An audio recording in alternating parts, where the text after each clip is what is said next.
Magandang umaga mga Mars, ang gala naman natin ngayon ay sa Kalinga Mountain Province. First time namin bumiyahe ng ganito kalayo. Almost 7 hours siya na biyahe.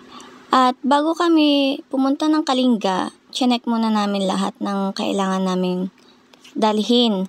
Lalo na sa pag-kondisyon ng motor kasi kailangan nakakondisyon ang motor mo pag bumabiyahe ka lalo at malayuan.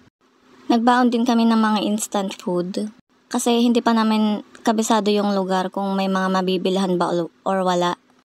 Kaya kailangan prepared tayo mga Mars lalo na pag malayuan ang ating mga binabiyahe at nakamotor lang tayo.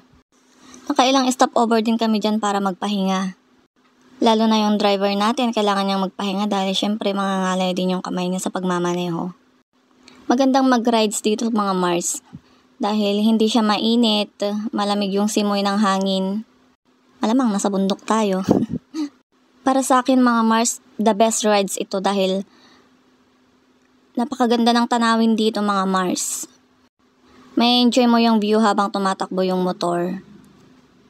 Hindi nakakasawang tignan yung mga bundok, yung mga puno, at saka yung sa Chico River, ang ganda ng flow ng tubig doon, ang linaw ng tubig, kitang-kita mo talaga kaya nakaka-amaze talaga ang Mountain Province.